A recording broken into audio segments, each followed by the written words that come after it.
احنا التوبيك النهارده بتاعنا هو توبيك طبعا يعتبر اساسي، مفيش اظن اساسي بعد كده، اللي هو ازاي انت how to choose an antibiotic. الانتيبيوتيك از ان ارت، يعني انا امسك القلم واكتب ده مش مجرد كتابه، كل الناس بتكتب وكل الناس بتقول، انما عشان اختار صح واكتب ده فن، زي الاستاذ لما ماسك القلم كده هو فن ان انا ما اعملش الدنيا هيصه واختار كده بوينت. ده موضوع بيحتاج مننا حاجات كتير عشان نوصل له، لازم نبقى في ذهننا. ده اللي انا عايز اقوله النهارده، سبوتس معينه، ازاي اختار صح، ازاي اكون عارف النولج اللي انا اختار على اساسها، ايه الجايد لاينز الاخيره كده. تمام؟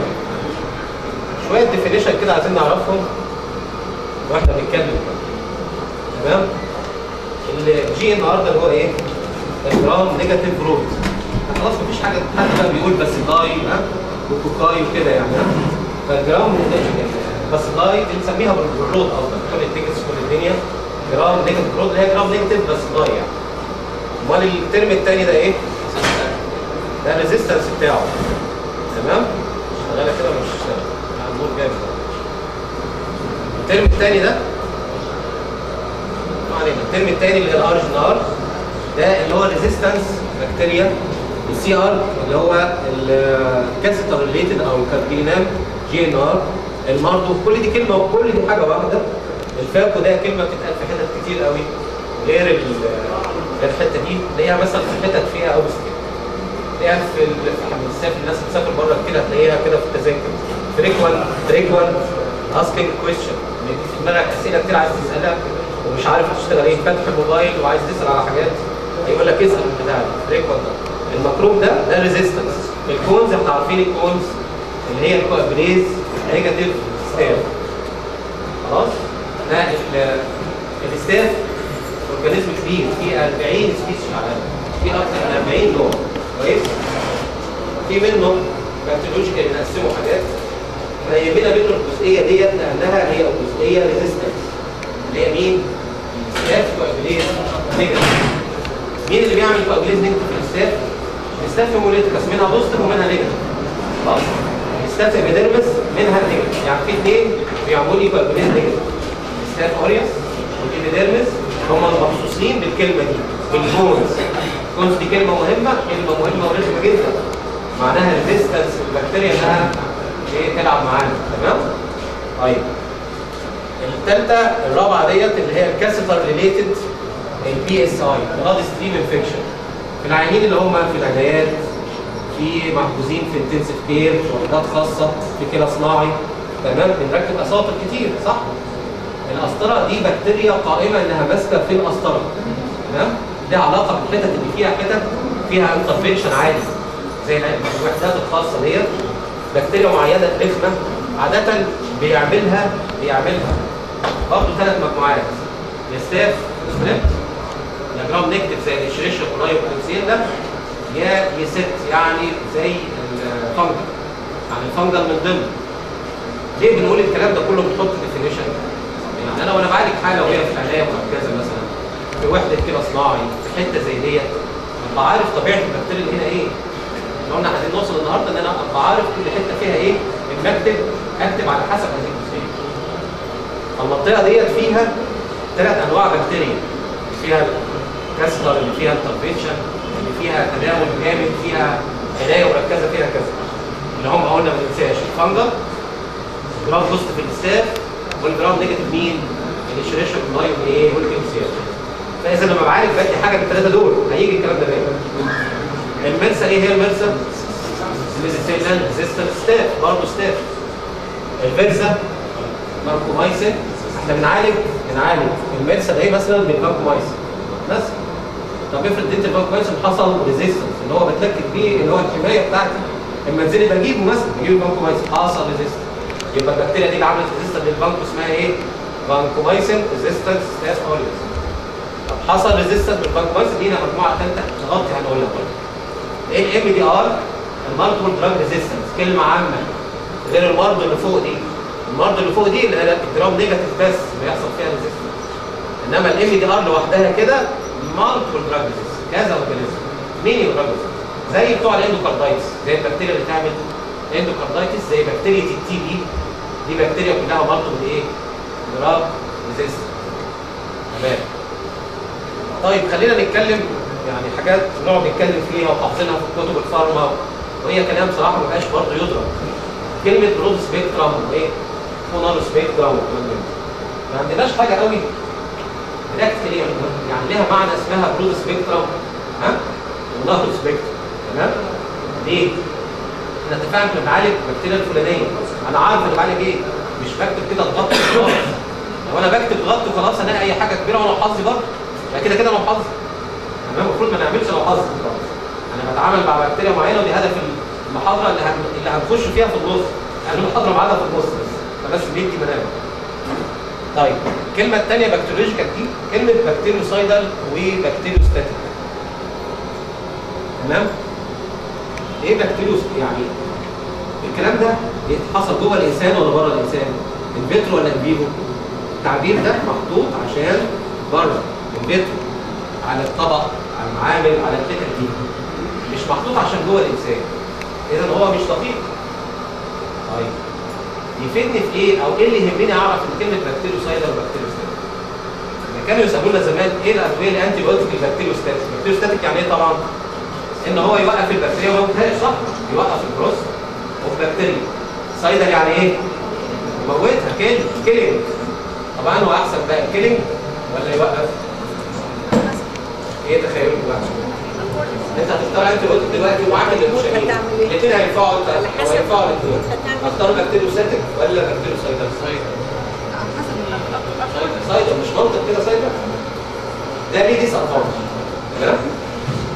الجهه العامه والبيضان العالميه هتكون بتختار من اثنين والاثنين عندك يصلحوا يعني يطلع عليهم مش احنا عايزين الميكروب الفلاني خلاص انا موافق على الاثنين، اختار عنه اختار بكتيريوستاتيك. ليه بقى؟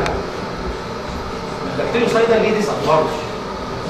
اولا البكتيريوسايدال ما زال حتى الان في الجايد لاين لو انا هكتبه بيتكتب في 4 مواضع فقط. ايه هم ال4 مواضع؟ قلنا ده مش شرط ولا مفيش حاجه عامه، احنا بنختار حسب البكتيريا، بس لما نيجي بقى اختار وانقيه في 4 مواضع. المننجايتس صح؟ السيميا. المننجايتس من ضمن. ليه المننجايتس؟ ليه؟ لان مناعه الجسم ايه؟ ضعيف. البكتيريوستاتيك قلنا بيوقف ما بيموتش، بيعتمد ان الجسم طلع يا عم اللي عندك وكذا. طيب هتشوفوا ان البكتيريوستاتيك بستخدمه في الستريب هو التشويس او الستريب بيطلع توكسين، الستريب بيطلع توكسيك شوك سندروم الكلام ده. تمام؟ فانا دلوقتي لو انا قلت هوقف بس فالتوكسين ايه؟ شغاله. لا طب المناعه بتاعت المننجايتس ايه؟ ضعيفه. ما ينفعنيش بكتيريوستاتيك في المننجايتس. يبقى اول حاجه في المننجايتس بحتاج سايدال عشان المناعه. البكتيريا في المننجايتس فيري سيريوس. ما فيش ان انا اقعد اوقفها كده، انا عايز اجيبها جنب. تمام؟ فسيريوس. البكتيريا عددها كبير ضخم. فمهما عملت كيلينج السيل وول وتعامل مع السيل وول، هتعامل مع السيل وول مين ولا مين؟ رقم كبير. تمام؟ زيها زي مين؟ الاندوكاردايتس. يبقى المننجايتس الاندوكاردايتس عايز بكتيريوسايدال ناس تقتل. تمام؟ ليه برضه اندوكاردايتس؟ برضه حجم البكتيريا ضخم كتير، بوبوليشن ضخم جامد كويس، وفي ريزيستنس دايما معروفه قلنا في بكتيريا مين؟ الاندوكاردايتس. ريزيستنس مشهوره في حتت كتير منها الاندوكاردايتس الاكل الثاني والتي بي. تمام؟ فانا عايز بكتيريا سايدال في الاندوكاردايتس. فاضل موضوعين يا دكتور. قلت مننجايتس قلنا اندو كاردايتس. في موضوعين تانيين بحتاج بكتيريوسايدر مش ستاتيك. الاوستومالايتس. ايه الاوستومالايتس؟ انا في التهاب البلاد سبلاير خلال الفاسكولار باسوي ايه ضعيف. ضعيف الفاسكولار مفيش برفيوجن في الفاسكولار. فانا عايز حاجه قويه تدخل عشان تقتل. عشان لو ستاتيك ده مش هتدخل مش هتوصل جوه الفاسكولار شيس. تمام؟ يبقى الاوستومالايتس الثالث. الرابعه المناعه ضعيفه. انت قلت مننجايتس مناعته ضعيفه. يبقى بلاقي نيوتروبينيا او مناعه ضعيفه قوي. لما تيجي تقول لي هات لي بكتيريوستاتيك مش طبيعي. اذا عايز بكتيريوسايدر في المواقع الاربعه دول. عدا ذلك شغلنا على مين؟ بكتيريوستاتيك. يعني بقول لك انا عايز دراج اوف تشويس في الستريبت. اختار ستاتيك ولا سايدر؟ ستاتيك. الستريبت ده عامل حاجه بسيطه عندك ماشي ستاتيك. طيب عايز في الستاف هتقول لي الستاف ده عامل ايه بالظبط؟ عامل حاجه من الاربعه اللي عندك دول؟ لا يبقى سايدر. مش عامل يبقى ستاتيك. تمام؟ هاتيله كان نمونيا وكلام بنت. طبيعي ولا ستاتيك ولا سايدر؟ هيبقى ستاتيك لان معظم المكتوبايت بكتيريوستاتيك. طب مين الادويه اللي انت تعرفوها بكتيريوستاتيك؟ مين الانتي بايوتيك اللي هي بكتيريوستاتيك؟ السلفه المكتوبايت كلها المكتوبايت اللي هي زي الريسومايسين والزيسوماكس والزيسومايسين يعني والكريسومايسين زي كده. مجموعه المكتوبايت كلها ايه؟ بكتيريوستاتيك. مجموعه التتراسايكلين ايه؟ بكتيريوستاتيك. السلفه قلنا بكتيريوستاتيك والحاجه اسمها افيروسوليد. الافيروسوليد هيجي دلوقتي سيرته اللي هو الناس اللي عندها حساسيه من الفاركومايسين. قلنا الفاركومايسين مش جاي النتيجه ريزيستنس اطلع له بكتيريا ثانيه فيكلور قصدي ثاني اسمه ايه؟ لايزولايتس. زي الافيروزولايتس في افيروزولايتس. يبقى ديت البكتيريا ستاتيك. طيب الكلمه دي قلنا ما بقتش تتكتب برضه كتير ليه؟ طب ملاحظين مفيش ديستريكت بوينت. وانا بنتكلم بره عايز اتكلم جوه على جسم الانسان يبقى لازم افكر في البكتيريا اهم من المولود ده. بكتيريا مين؟ فلان ده علاجها فلان. لان اي بكتيريوستاتيك في الدنيا الجمله دي مهمه. تنفع يبقى سايدر. العك كده يا عم. سايدر ازاي؟ لو زودت الجرعه بتاعت ايه؟ انتي بايوتيك. لو قللت الجرعه بتاعت البكتيريوسايدر لا بكتيريو ايه؟ اذا ليها معنى بريكس كده؟ مالهاش معنى. اذا اهم من كلمه استاتيك وسايدر وبرود سبيكترم ودار سبيكترم والعك ده كله ده يترمي. ده ما بقاش حاجه يتكلم في العالم كله. احنا بنتعامل مع البكتيريا الفلانيه اللي هنيجي نحدد ازاي نختارها دلوقتي. طب ايه طبعا الميمن تسمعوا كلام زي ده طبعا. الام اي سي ده اللي هو ايه؟ المينيمم انهبيتور ايه؟ كونسنتريشن. اقل تركيز من المضاد الحيوي يقتل. طب امال الام بي سي ده ايه؟ مينيمم بكتيريوستاتيك كونسنتريشن. اقل تركيز من المضاد الحيوي يوقف نمو البكتيريا. الثالثه دي فانجا مينيمم فانجسايد كونسنتريشن. ده يهمنا في ايه؟ في المزارع وفي التحاليل والكلام ده. يعني انا ببص على ده اهي. ده اهي مثلا التركيز ده اهو ولا التركيز الاخير ده انه اقوى؟ ده مضادات حيويه تركيزيه. ده تركيز ضعيف خالص. ده بيقتل يبقى ده المضاد ده اقوى ولا المضاد ده اقوى؟ المضاد ده اقوى لان اقل حاجه منه اهي قتلت. انما عايز 10 اضعافه ولا اكتر عشان يقتل. يبقى التركيز ده كون المينيمم نسبه الكونسنتريشن رقم قليل حاجه عظيمه جدا. معناها ايه؟ قوي سايدر. البكتيريوستاتيك لازم يعدي الاربع اضعاف. يعني البكتيريوستاتيك لازم يعدي الاربع اضعاف. ها؟ دي المزارع قائمه على ايه؟ مين اللي بيعمل زون اوف انهبيشن اكتر؟ بنفس الفكره.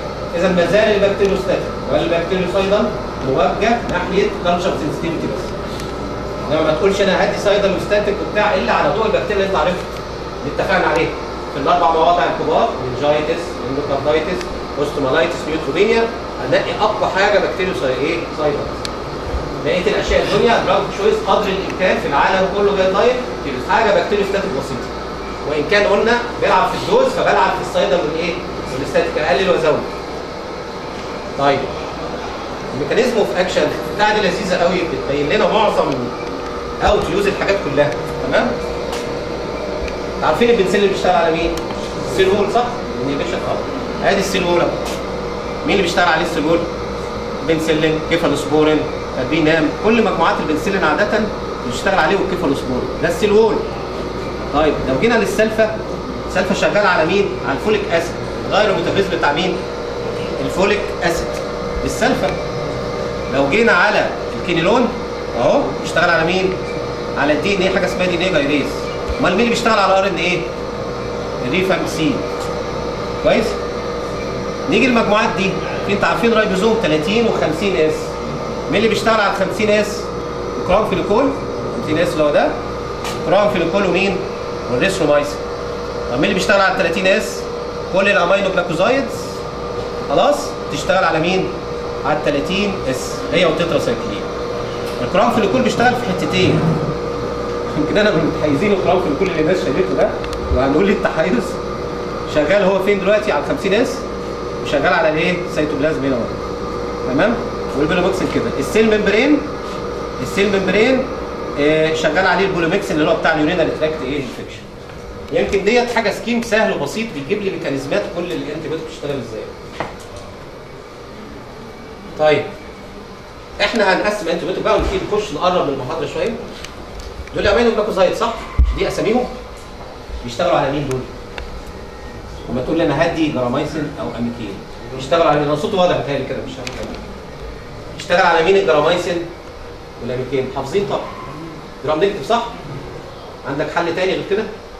جرام نيجاتيف. ما ينفعش تشتغلوا على حاجه تاني؟ ما ينفعش. الا في اكسترا يوز للناس فيه. ودي مهمه جدا.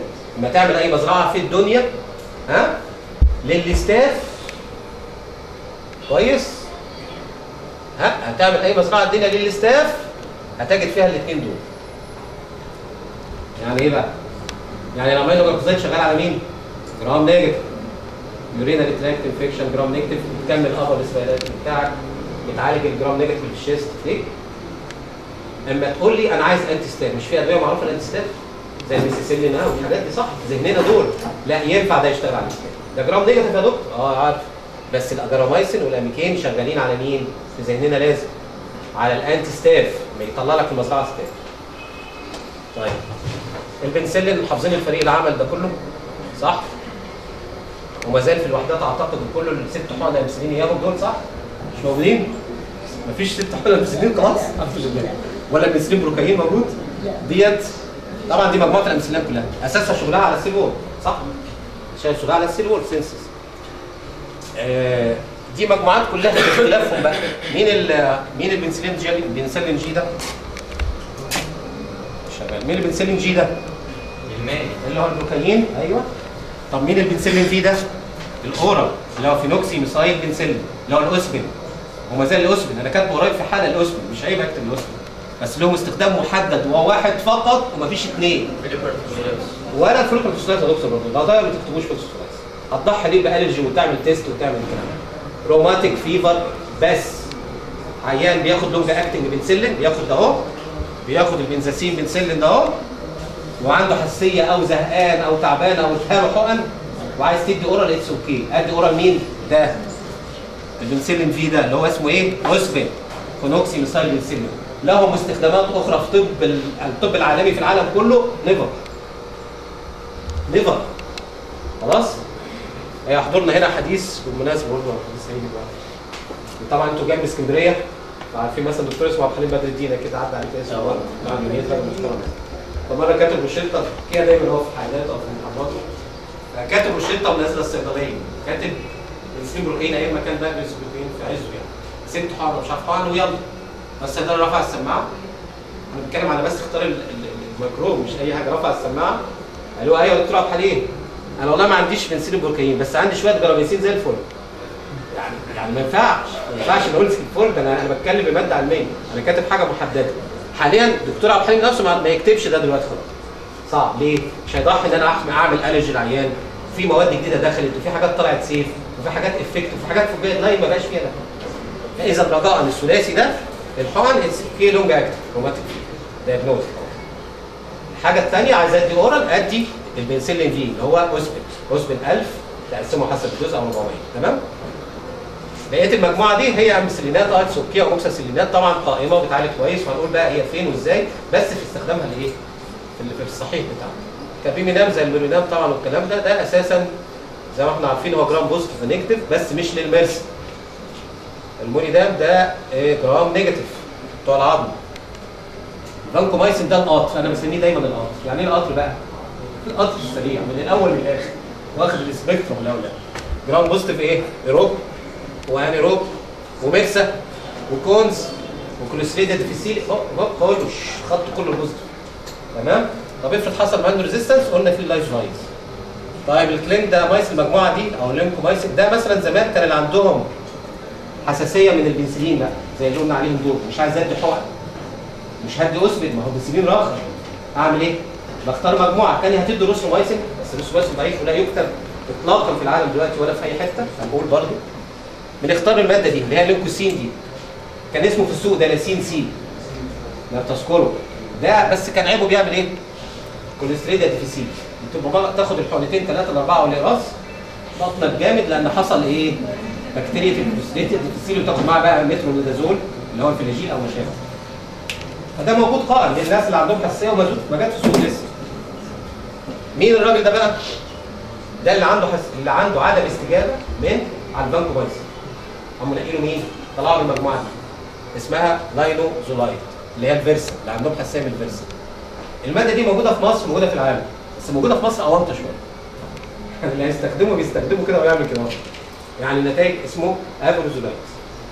في راس كده في الشغل اسمه افروزولايد، تمام؟ اللي هي مشتقه من هذه الماده. في العالم ده موجود حقن راس، حاجه قويه وعنيفه جدا. لما تسافر بره هتلاقي في ايطاليا وانجلترا ده اساسي، يعني من الحاجات الاساسيه، بس مش بتاعتنا، مش الماده اللي وصلت لنا للاسف. احنا وصل لنا افروزولايد ده ماده ضعيفه وبسيطه، بس انا في ذهنك لما يكون عندي ريزيستنس وحاسس انا في مستشفى وطالع من مستشفى عيان كوميونيتي اكوارد انفكشن، افكر في الماده دي لو كان واخد فانكومايسين وما استجابش. طيب ماكرولايد فريق العمل ده هو فريق جبار صراحه. ماكرولايد يعني المجموعه دي اول واحد طلع فيها اسمه مين؟ ريسومايسين. ريسومايسين. طيب في حد بيكتب ريسومايسين؟ ده اللي يقول يكتب ما فيش احراج نعرف نكتب ليه ونتكلم مع بعض. حد بيكتب ريسومايسين؟ مفيش حد يكتب ريسومايسين. ده انا اذكر حضرتك مثلا من 15 10 15 سنه كان معانا في دكتور هنا من كفر الشيخ، راجل عالم في الاطفال كان في القصر العيني اسمه دكتور محمد نجار، ليه كتب في السوق. انا كنت معاه فتره برضه كده. هو اصلا من مسير، عيله النجار اللي هي في مسير، توفى الله يرحمه قريبا. انا كنت بحضر معاه، كان يقول لك مثلا ريسومايسين ده يا جماعه حد يكتب مايسين ده عيب. ده الكلام ده بيقول عيب من كام؟ عيب من 15 سنه، مش عيب من 5 سنين، عيب من 15 سنه اكتب ريسومايسين. تمام؟ ليه؟ الريزيستنس فيري هارد اولا، وفي حاجات طلعت. طب ما انت عايز تكتب ماكرولايد ما تاخد حاجه من دول. طيب طلع الازيثرومايسين ده هو كويس ماشي اوكي، بس برضه في ريزيستنس. قال لا. طب طلع اللي بعد مين؟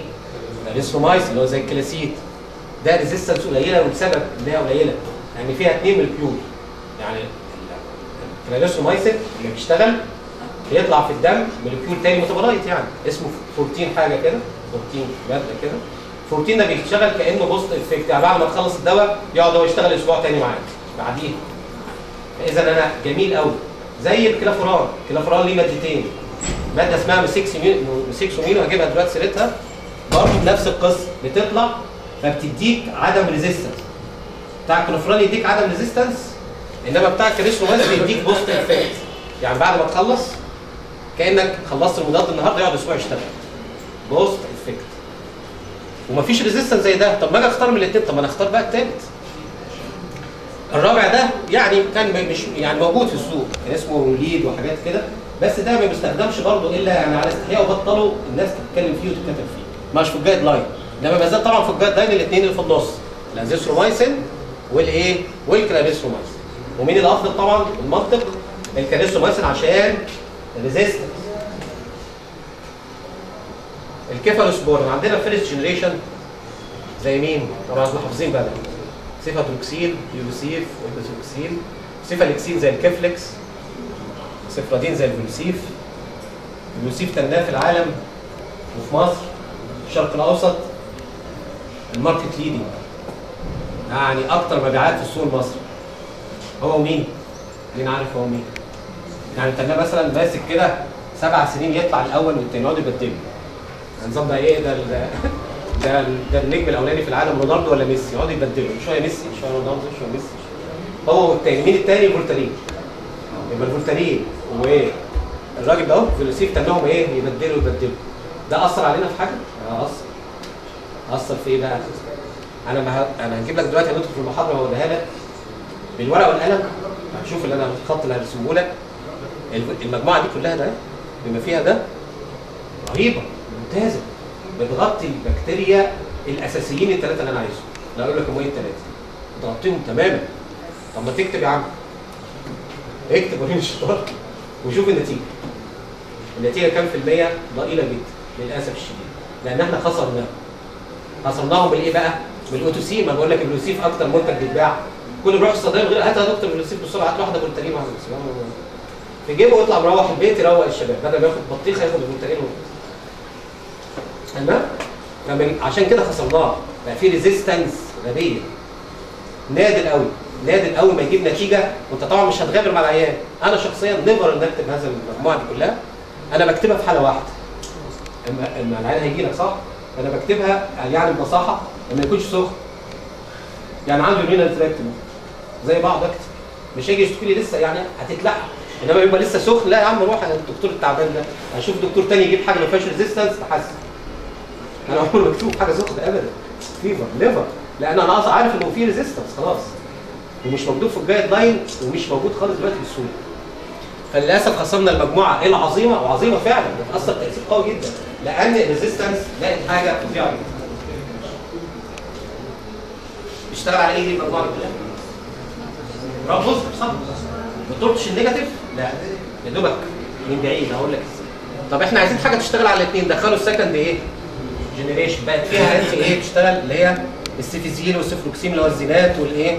والسيكلور والميساكلور والكلام ده، دول سكند جنريشن شغالين بيغطوا البوزيتيف وبقى يغطوا ايه؟ دول احسن من اللي فاتوا؟ طبعا احسن. دول ليهم شغل في السوق؟ ليهم شغل في السوق. ليهم ميزه عن اللي فاتوا في ايه تاني؟ غير ان هم ريزيستنت تجنبناها. ميزه الكومبلاينس شويه. انا ممكن استخدم السيفزل ده او الزينات دي 5 ايام بدل ما استخدم اسبوع كبير. يجيب نتيجه، بس احطه برضه قلنا ايه؟ صح. لو انا حطيته غلط ملوش اي لازمه، يعني احطه صح. انا عارف بيغطي بكتيريا مين، احطه في البكتيريا. انا قلت بيغطي دلوقتي ايه؟ بوزيتيف ونيجاتيف. فلو انا عندي يعني ابر اسبيراتوري والثلاث بكتيريا الاساسيين اللي هقولهم دلوقتي خلاص اتس اوكي. تمام؟ طب مين احسن واحد في دول؟ بخبرتكم انتوا بقى. انا شايف واحده لو بتكلم متحدثه بالزيادة اصلا. سيكلور. حد راي تاني؟ زينات. التالت مكتوب عليه خالص؟ سيفاكلور ده مكتوب عليه. طيب. والله بص احنا قلنا هي بكتيريا. انا شخصيا انا كنت بكتب بعنف في الاولاني وكنت كويس، بس برضه بدا يظهر شويه ريزيستنس. تمام؟ انما انا شخصيا بين الثلاثه دلوقتي ما بقاش في فرق. هم موجودين قلنا هم كويسين، بس ما بقاش في فرق قوي في قوه واحد عن الثاني. كان الاولاني متميز خالص عن الكل. دلوقتي بقى زيهم، براكتس بتاعي كده بقول لكم ان هو تقريبا زي بعض. طيب ده جرام بوزيتيف قلنا وجرام ايه؟ نيجاتيف. طب عايزين نعلي اكتر شويه ونوسع الدنيا. دخلنا على سيرد جنريشن اورال. السيفيكسين زي مين؟ السوبراكس والزيماسين. الميكيول ده جيد؟ الميكيول ده جيد جدا. تمام؟ ليه جيد جدا؟ مغطي قلنا جرام بوزيتيف وجرام نيجاتيف، وفي الماركت مش بعيد قريب، والريزيستنس ما طلعتش قوي معاه. تمام؟ وبيغطي لي حاجه ثانيه غير الجرام بوزيتيف وجرام نيجاتيف، بيغطي لي السالمونيلا. بس جرعه صغيره ما ينفعش. لا ده انت بتديها عايز اديها 20 مللي بير كي جي بالظبط كده، تعلي الجرعه بتاعته بس، انما مغطي. انا اقول لك دلوقتي بتيجي تفكر في التيفويد في الجدول اللي هنبتدي بعد شويه، تختار النوكيات اللي تغطي الخط اللي هشرحه لك، بس ده مكتوب طبعا جيد. السيف دينير اللي هو زي الدينار والاومنيسيف والكلام دول، يعني هنعتبره زي المجموعه اللي قبل ده اللي هي اللي فاتت سكند جنريشن، مش ما تعتبرش طبعا. السيفودين ده كان طالع السيفودين في السوق كان على 8 مللي جرام بالكي جي وبتاع، كان منتج كويس بس برضه كان مغطي التيفود اكتر مش البكتيريا. يعني انا كنت بكتب الاخير ده في تيفود برضه. الثيرد جنريشن بارنترال بقى حقن. بس نبتدي بالسيفتا زيدين اللي هو فورتا او حافظينه حضانات. الفورتا بيتعمل اساسا عشان يطلع على سلومونز، عملوه عشان يروح يغطي مين؟ يجري في اخر الخط بتاع النيجاتيف عند السودوموناس. كويس؟ طب انا لو ما عنديش سودوموناس افكتيف، لا في احسن منه طالما انا مش عايزه. ليه؟ تتحسب كوست بنفيت، حقنه بكام وبتعمل ايه وبتدي كام يوم، تحسبها تلاقي في ناس اولى منه طالما انا مش عايز مين؟ السودوموناس. طب السيفوبرازون، السيفوبرازون اللي هو مين؟ السيفوبرازون اللي هو مين؟ السيفوبيد. ايه رايكم في السيفوبيد؟ كويس. بس في اي اعتراض عليه؟ هو ليه ميزه في الجي اي عن اليورينري تراكت او اليورينري تراكت عن الجي اي، يعني حاجه منهم اكتر؟ جي اي من ضمن برضه لانه هيغطي زي ما اقول لك الخط اللي هوريهولك. يعني في تيفود قصدي 4 5 ايام. بس الكورس غالي ولا لا برضه؟ غالي. طبعا انت هتدي مرتين في اليوم مش هتدي مره. وعدد مرات كتير. يبقى مادي مره واحده يبقى قافل ولا لا؟ قافل كتير. يبقى لما اختار الريتول مره واحده زي الوتريكسون او السيفترياكسون يبقى ايه؟ احسن. وهو في الجايد لاين بس بينفل جدا. لا بيفرق، انت هتتصرف. بس هو في الجايد لاين، في الجايد لاين ما هوش موجود. كان زمان برضه فتره وطلع. طيب انا دلوقتي في اعتراض على الراجل ده برضه بالنسبه لي انا بقى، الراجل بتاع اطفال. ايه اللي اعتراض عليه؟ ينفع تيجي في الحضانه؟ مين يقول لي لا ليه؟ ليه لا ما تجيش في الحضانه؟ ما بيغطيش السودوموناس. لا غير التغطيه. عليه اعتراض كده. الرينا ترابس؟ لا بيعمل ستريلتي. شالوه ما ندوش في الحضانه عشان بيعمل ستريلتي للميل. بيدمر السبرماتوجينيسيس الصغيره. طب وده في فتره الحضانه ووسط الحضانه؟ لا في السن الصغير، يعني اكتشفوا مع كتر الحالات اللي بتستخدم في الحضانه ان حصل استريلتي بسبب تاثير الجوجون الصغير بتاع مين؟ السبيرم الصغير. يعني اكتبه لغايه سنه ولا اسيبه لغايه سنه؟ اكتبه في ميل. في ميل، ما كانش في ميل خالص. ميل خالص لا. تمام. وحضانات يستحسن لا خالص. تمام. طب ما في عندي حضانات حاجه افضل برضه. مين اللي ريكومندد في السيل جنريشن حضانات؟ مين؟ السيفترياكسون والسيفتاكسين. السيفتاكسين بيطر كمان. الاثنين هم في عمل حتى ان هو السيفتاكسين بيطر. ليه؟ السيفتاكسين اللي هو كلافوران. ليه؟ بيحسن الصفرة. عارفين الصفرة مش متحمله على بروتين البومين. السيفوبرازون ده اهو بيعمل ديسبليسمنت للبيلوروبين. خلاص؟ بيعمل ايه؟ بيمسك ما يخليش ديسبليسمنت البيلوروبين من مين؟ من البروتين. حلو. مين اللي بيخليه ما يبقاش فري في الدم يبقى عالي؟ ما يخليش ديسبليسمنت الكلافوران. من ضمن تاثير الكلافوران ما بيحافظ ان الصفرة ما تبقاش عاليه لانه ما بيفصلش الالبومين من البيلوروبين. فدي ميزه. عشان كده هتلاقي روتين في حضاناتنا كلافوران ومش عارف مين كلافوران مش. ليه؟ لان ميزه الصفرة في حديث الولاده يصلح معاها ماده السيفتاكسين. انما ده في الحضانه لا. وده ينطبق على السيفتراكزون برضه. وينطبق على السيفتراكزون. انما ده في الحمام لا. في الحضانه لا. طيب. اذا انا ما بحمر موليكيول كده يبقى منحاز ليه. ما تلاقوا كده حمار في النص تعرفوا ان انا منحاز ليه. انا منحاز من شويه للسيفكسين اللي هو زي السوبراكس، ومنحاز للسيفترياكسون، وطبعا منحاز للايه؟ للسيفوتاكسين. تمام؟ انحيازين اهو.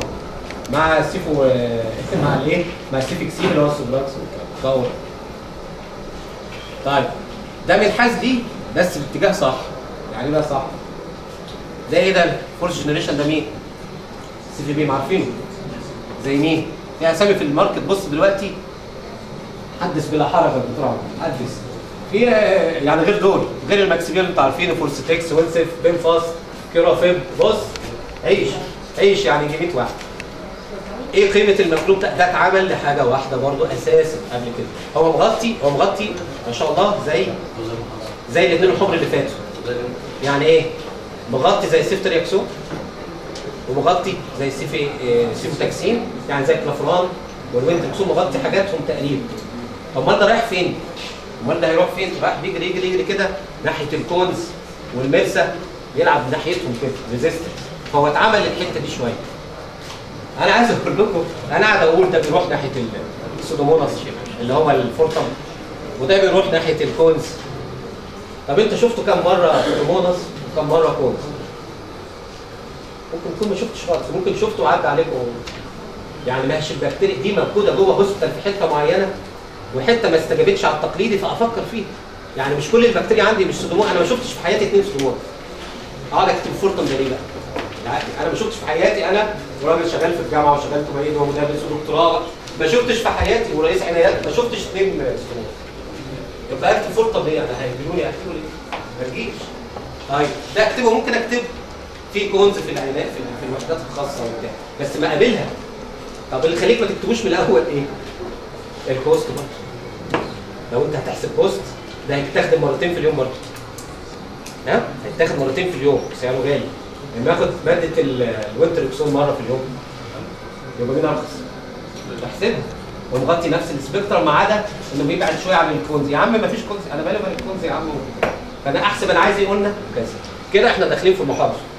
انت طول الوقت انت ليه لسه بيضه كده ما دخلناش؟ هنبتدي ندخل في المحاضره. المحاضره دي عباره عن الاول استنى، في حاجه اسمها الفيفث جنريشن قبل ما ندخل في المحاضره. حد يعرف الفيفث جنريشن؟ ها؟ لا لازم نعرفه لان اسمه مميز جدا. اسمه ما يتنساش. الانترست حتى موجود بره مش عندنا. طب معمول مين الفيفث جنريشن؟ معمول لمين؟ ها؟ للكونز. ها؟ اللي هتشوفه دلوقتي بقى اخر الريزيستنس. طيب نحفظ اسمه لانه سهل. زفتيرا، جميل خالص. زفتيرا. مفيش اسم اسهل من كده، زفتيرا ده كله بس. فده بس معمول بره للكونز، موجود بره بس للكونز والحاجات. طيب الكينولون ده بيغطي مين يا جماعه الكينولون؟ ده في دايليما جديده حصلت عليها هنتكلم فيها دلوقتي. بيغطي اليورينري تراكت، الاتيبيكال الميوكوبلازم يعني زي الكلاسيك. تمام؟ بيغطي الهوسبيتال اكويرد، بيغطي التيفود طبعا والريزيستنس بكتيريا. يعني هو بص والايه والكاستر ريليتد يعني العنايات الخاصه. يعني انا لو قاعد في وحده عنايه مركزه او كده صناعي قلنا عندي بكتيريا معينه، فاكرين بدانا الكلام بيها. ها؟ يا ستاف يا شريشة كريسيلا يا فانجاي. ده مغطي الكينولون، مغطي البكتيريات دي. وبيغطي ريزيستنت بكتيريا وطبعا بتاع تيفود احنا عارفين وهوسبيتال اكويرد والاتيبيكال واليورينري تراكت. فهو مهم في مكانه لدرجه لما يبقى في دايليمات في العالم كله بيضطروا يخشوا في المكان ده. طب ده بيستخدم من سن كام يا جماعه؟ 18 سنه. حلو 18 واللي عايز يجامل وبالواسطه والكوسه من 12 سنه. الواسطه والكوسه نقول ايه؟ حالات معينه. ها؟ 12 من 12 في حالات معينه. لو عايزين نخرب الدنيا في الحضانه بقى 9 8 في بس. الحضانه لان النظام حضانه. لا ما يبقاش في الحضانه. حصل بيشتغل بيشتغل في الحضانه. بيشتغل في الحضانه. اذا لا ما هو مش كله، ما انا اقول لك ايه الجديد ايه؟ يبقى احنا اساسا 18 قعدنا نزلنا ونجامل ونداني بعض والاطفال عايزين يشتغلوا 12 شويه قعدنا نسحب 8 9. لو الواد طويل مش هيأثر على الكارت، مش الواد طويل قدامك اهو ما شاء الله مثلا الدكتور طويل ياخد يحصل له ايه يعني؟ الواد طويل هوقف الكارت ما يقف يا عم كفايه طول عليه. تمام؟ نزل شويه اكتر لفين؟ انا شخصيا بدي تنيت ندي. اعتقد كمان دكتور ان هو ليه علاقه بالديوريشن اللي احنا هنستخدمه فيها. لا مش ديوريشن، لا هو ليه وقفه قال لك بلاش تحت سن كذا عشان الواد يكون كبر خلاص جاب طول واخر. تمام. لانه بيأثر على الكالتش ما يكبرش، وقف الابيفيس يقف النمو بتاع الجوع. فلو الواد قصير او هيطول لسه نوقف طول. طب هو لما بيقف ده حاجه بيرمنت يعني خلاص هو يفضل كده على طول ولا اي حاجه مساله تاني؟ بيرمنت. يعني انا بتكلم مع زميل مره مؤتمر بره قلت له يعني ما يقف يعني الواد طويل ما يقف؟ قال لما يقف يحصل حاجه بعد كده. قلت له يحصل ايه؟ هو واد طويل هيقف. انا بكتبه في 8 9 سنين بقى لي فتره.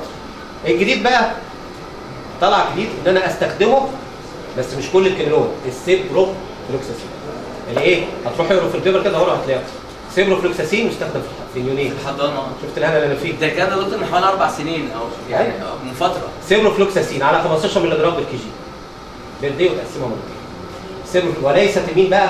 مش الليفو، مش المجموعات الثانيه، مش الليفلوكس، مش الترافيد.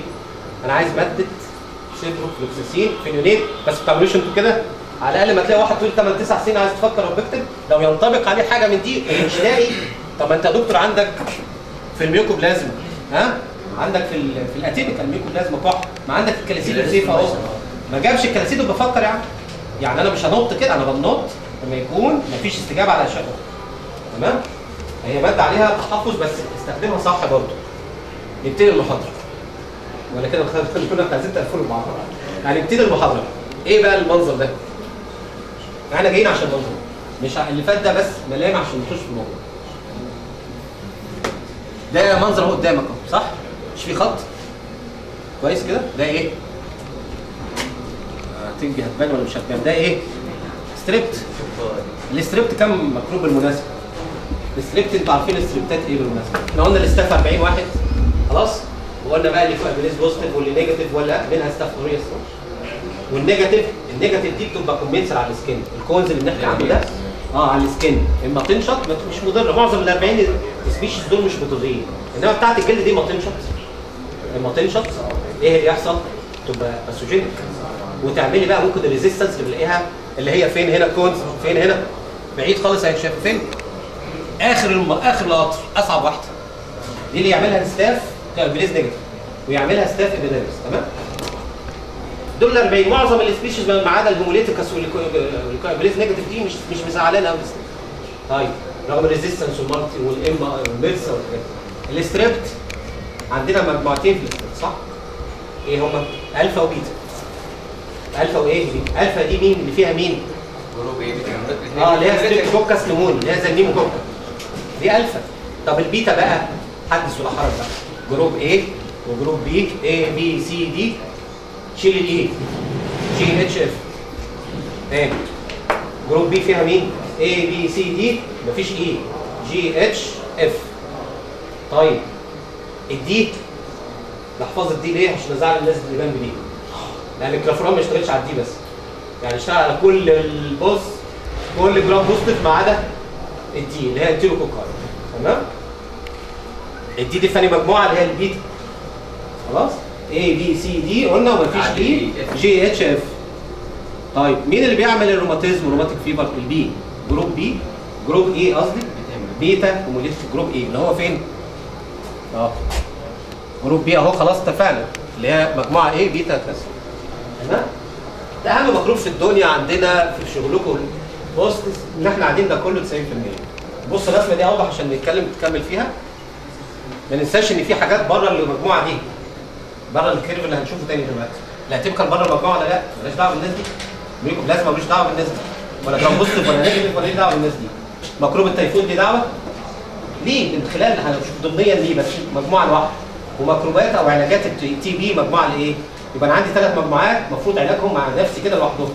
تيفود رغم انه يتضامن في دول هنقوله وقلناه في النص. الاتيبيكال اللي هي الاتيبيكال بكتيريا والتي بي، الثلاثه دول مجموعات خاصه. دي مجموعه واحده زي تاخد ماكرولايت تخف، ما خفتش اديها كينينول مثلا. خلاص؟ بص الرسمه دي اوضح شويه. هي نفس المجموعه ايه؟ اول القطر هناك جرام نيجاتيف، احنا كده بص جرام نيجاتيف. عدينا كده بقينا جرام ايه؟ بوزيتيف. مشينا بقت ستاف، بعدين المرسا، بعدين الكونز. دول الرخمين اهو في اخر الطريق. وهنا اخر الطريق مين؟ سودوموناس اللي احنا قلنا مش هتشوفوا اثنين في حياتكم فيها. مش لازماني قوي بس هي في اخر الطريق. الرسمه دي بتقول ايه؟ الرسمه دي على فكره اللي هتشوفوه دلوقتي ده كنا قاعدين قاعد مع اللي بيحط الجايد لاين، اللي بيحط الجايد لاين الانتيبيوتيك في العالم حاجه اسمه حاجه سميث كده، قاعد معاه في قعده يعني. فحتى نقلا عنه دي جزء منها نقلا منه على فكره، يعني مش يعني في اجتهادات مننا بس برضه ده نقلا منه جزء من ده.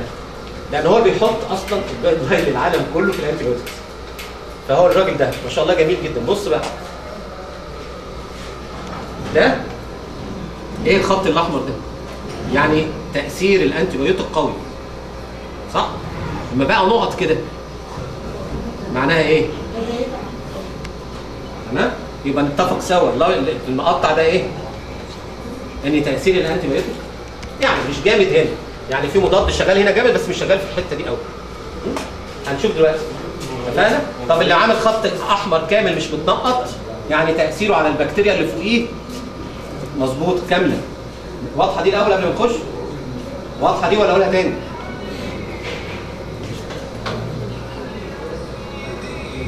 ايوه انت فين يا عم الصبح؟ يعني الخط الاحمر ده، الخط الاحمر الواضح ده اللي مش متقطع لو كان موجود كده يعني بيأثر على البكتيريات دي كويس قوي. طب والحته دي، الحته دي يعني مش مؤثر على دول بعديهم. واضح كده؟ طيب نيجي بقى للكلمه الاولانيه. ادي بنسلين جي ده اللي زي الفل، 6 بروكايين اللي زي الفل، وادي الاسم. مؤثر على مين الباشا؟ على ستريبت جروب ايه بس ده بتاع مين؟ روماتيك فيبر. وبتاع الابر ريسبيراتوري هيلث صح؟ عندك زورك واحد بس مش عرفك ان هو ستريبت بس. غالبا بقى ميكس انفكشن. ميكس ستريبت واخد حته جرام نيجاتيف، واخد حته ستاف، واخد حته جرام نيجاتيف. طب هو ده مؤثر عليهم؟ لا. اذا ده اهي ما زال قلنا نطلع كده بس بوينت واضحه تو ذا بوينت كده. الفريق ده للروماتيك فيبر بس، ولا حساسيات ولا حقن ولا اختبار. طب اللي عنده مرخم في الحقن اديله الاورال ده اللي هو الاوسبي. اتفقنا؟ حضرتك يا دكتور شفت كام حاله حساسيه الاورال بنسلين؟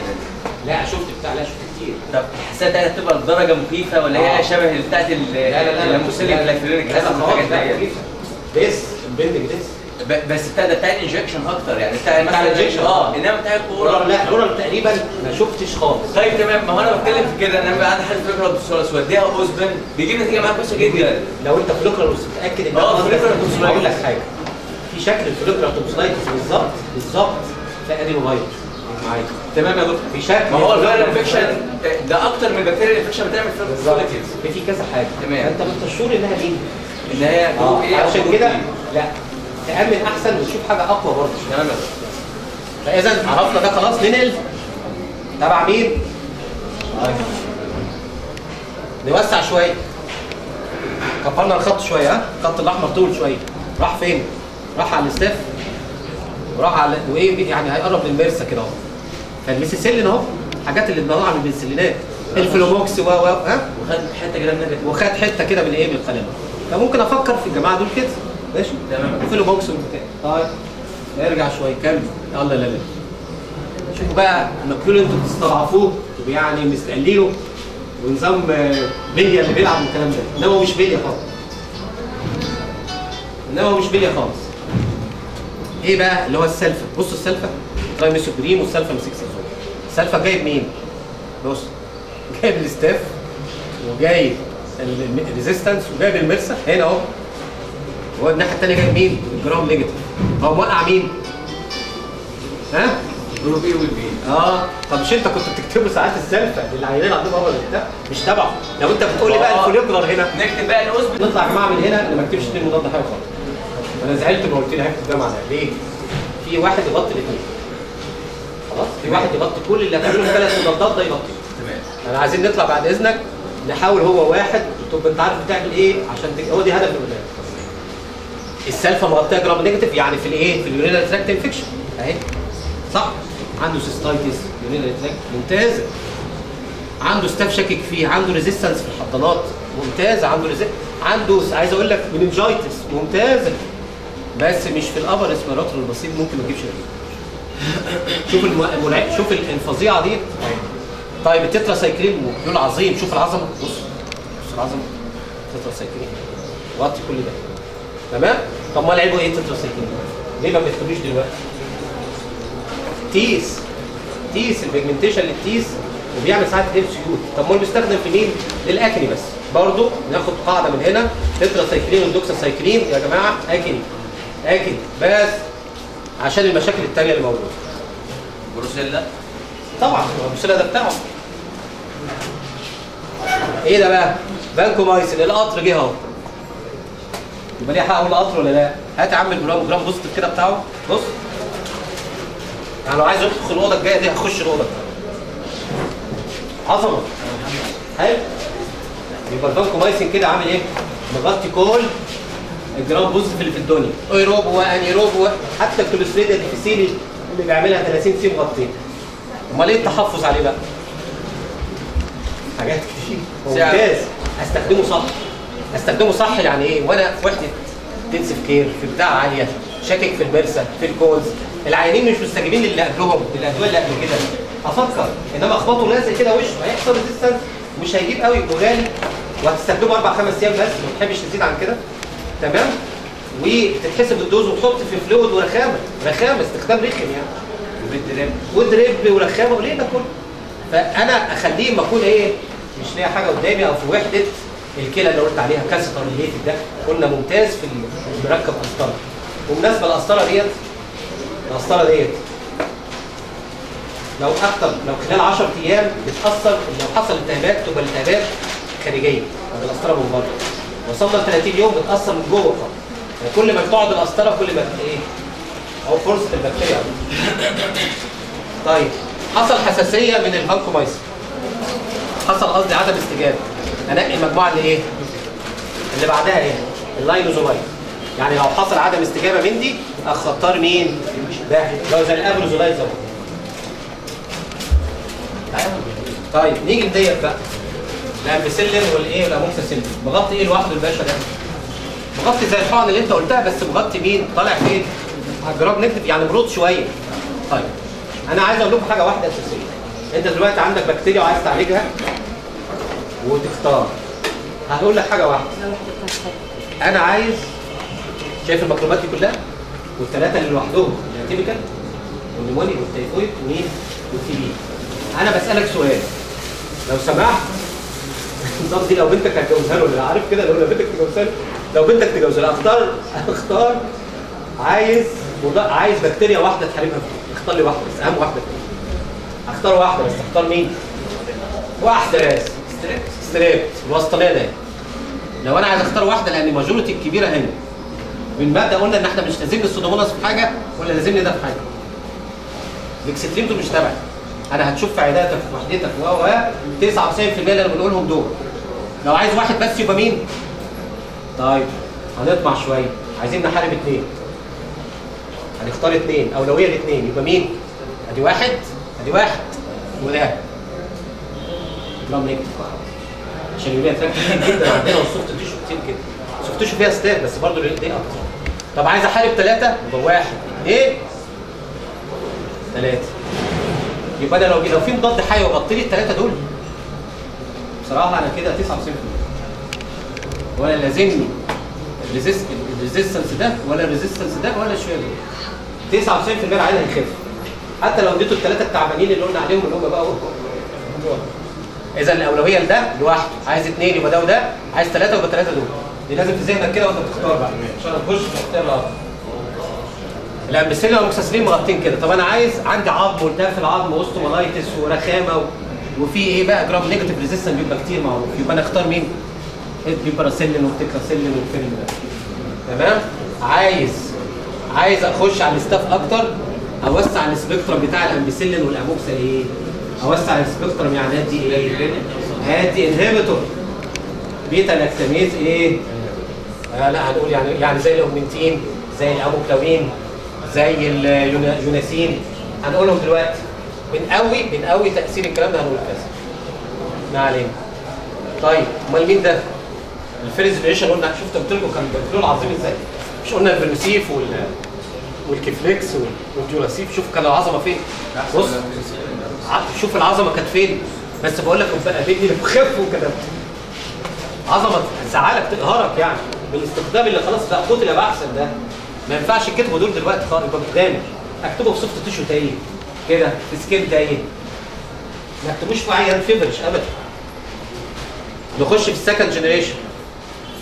هدف فين السكند جنريشن؟ وقع حته هنا، وقع حته اهو. بس هدف الريزيستنس فين؟ عشان كده الزينات في اليورينال تراكت احسن. والسيف يزيد في اليورينال تراكت ممتاز طبعا. خلاص احنا رحنا هنا كده بس بعدنا عن هنا. فبرضه ما زال مجموعه، بس طبعا المجموعه دي افضل من ايه؟ من دي خالص لان الريزيستنس اقل. دخلنا في مين؟ ثيرد جنريشن. اورال قلنا اورال وبعدين نخش في الانجكشن. اورال زي مين؟ سيفكس، ادي البارنترال اهو اللي هو السيفترياكسون وانتروكسون وادي الكلافوران سيفوتاكسين. تمام؟ مغطين ايه البشوات؟ شوف يا عم جاب الثلاثه الاساسيين وسرح على الريزيستنس ده اهو. هات الناحيه الثانيه وسرح على المرسى. انا عاوز اكتر من كده. طيب ادي اثنين. الاورال بتاعهم، الاورال اللي هو اللي قلت عليه اللي هو السوبراكس. السوبراكس طبعا احسن من الزيوسيف كتير. لا الزيوسيف احسن. لا والله لا لا لا لا لا والله احسن. دكتور اوريجينال. هقول لك ليه الاوريجينال وهقول لك السبب. انا والله احسن. انا كتبت الزيوسيف 5 سنين متواصل ما كتبتش غيره. ما كانش طالع السوبراكس حتى قبله، وكتبت السوبراكس في الكتاب. عمر السوبراكس لما رفع راسي في حاجه. لا ابدا. هي قلنا مش بيرسونال. هقول لك جمله احفظها مني وانت طالع بتاعت اوسلر. لو انا نسيت قول لي اوسلر يا دكتور. ها قول لي ويليام اوسلر ده ليه؟ عشان بس ماشي. ما امشي قول لي ويليام اوسلر ده ليه؟ هقول لك دلوقتي هيجي بس ما جاش لو نسيته يعني.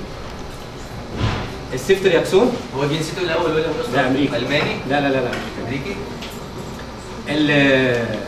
ده الاورال. السيفتازيدين بتاع الفورت قلنا معمول ليه الفورتم اصلا؟ لا عشان يروح ناحيه السودوموناس شويه. طب الفورس جنريشن اللي جاي زي الماكسيميم قلنا معمول عشان مين؟ ها؟ يروح فين؟ انا ولا لازمني ده ولا لازمني ده ولا لازمني السعر العالي بتاعهم صراحه يعني. ولا ده ولا سعرهم. دولت طبعا مع العظم مع جرام نيجاتيف كده ولا ايه؟ مع جرام نيجاتيف ده مع العظم معروف طبعا. الجرامايسين احنا قلنا لهم انتي ستاف، فاكرين اول محاضره؟ الجنتامايسين والاميكين لهم ايه؟ ها؟ انتي ايه؟ رغم انهم جرام ايه؟ نيجاتيف، بس مالهمش دعوه قوي بمين؟ يعني من بعيد. الكلام ده في ذهننا، بيبقى في ذهننا هتعرف انت بتكتب ايه. طيب الريثرومايسين احنا اتفقنا لو غطى الدنيا دي كلها مالكش دعوه بيه. تمام؟ الازيثرومايسين مغطي الثلاثه ولا لا؟ مغطي، بس عيبه ايه؟ وراح كمان ناحيه الجرام نيجاتيف، عشان كده انت تفتكروا كنت تكتب سلفا دايما ريثرومايسين او زيثروماكس مع الريلاتريك، صح؟ عشان يغطي مين؟ ده. عشان يغطي مين ده؟ ده كويس، بس قلنا ريزيستنس عاليه، ده الوحيد اللي لسه ما زال الريزيستنس مش عاليه عشان المادتين قلنا اللي فيه. طيب السلفا انت عرفتوا قيمه السلفا العظمى ما عدا انها بتغطي البتاع. طيب ايه البتاع دي بقى؟ ان انا لو واحد قالها لي صح يعني بصراحه هبقى مبسوط قوي. مش قالها لي هي ايه؟ قالها لي فاهمها ازاي؟ صح؟ هبقى مبسوط قوي. انا قعدت اسمع 20 سنه وانا مش فاهمها، وراجل باخد دكتوراه واستاذ ما فهمتهاش الا يمكن يعني عايز اقول لك انا خالص بايدي يعني كام سنه. ايه دي؟ دي البيتا لاكتام رينج. مش كل شويه يقول لك بيتا لاكتام رينج، بيتا لاكتاميز.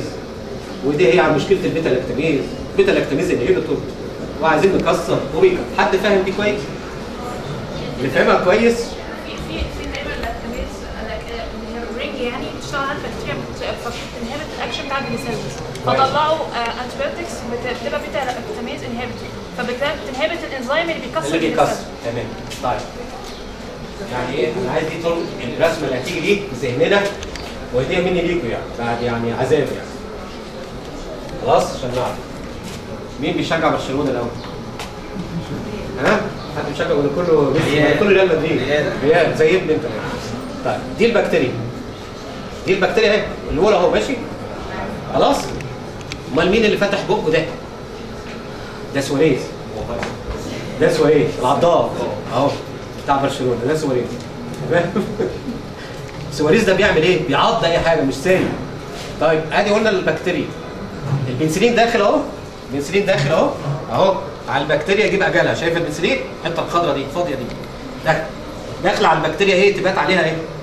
تشتغل تكسر. طيب ايه اللي بيحصل؟ ان العضاد ده اهو ها يمسك في مين؟ يمسك في مين؟ بنسلين. ما دي البيتا لاكتام رينج اللي هي دي. يمسك في البيتا لاكتام رينج اهي وقفها. خلاص ما تروحش عيني تشتغل. خلاص يبقى ايه؟ يبقى البكتيريا واخده حقها. ماشي؟ طب ما انا اسكت بقها اسدها بايه؟ بده بالازرق. ايه الازرق ده؟ بيتا لاكتاميز انهبيتور اللي بيمنع ان ده اهو يروح يعضعض في الايه؟ في البنسلينيز الانزيمز ده. فاهمينها كده ولا اقول تاني؟ ادي البكتيريا اهي وادي البنسلين الاخضر. خلاص؟ رايح يشتغل على البكتيريا مباشر اهو. لو اشتغل كده الدنيا زي الفل، مفيش ريزيستنس. مفيش ريزيستنس. امال ايه اللي بيحصل؟ اللي بيحصل ان بيطلع له من البكتيريا خلاص حاجه تبع البكتيريا طبعا زي ده هي العضاد ده السواريز قلنا ده بيروح يعض في مين؟ فيه اهي. فما خلاص ما تروحش تشتغل على البكتيريا، البكتيريا مرعرعه فاضيه. طب اشغلها ازاي ديت؟ اجيب لها اشغلها ازاي؟ اشغلها بحاجه ثانيه. الزرقاء ده ده الانهبيتور. مين الانهبيتور ده بقى؟ الكلافولينيك، ماده الكلافولينيك اللي في الاموكلامين. تمام؟ ماده السلبكتام اللي في الوناسين، ماده مع التازوجيدان مع التكاراسيلين هنشوفها.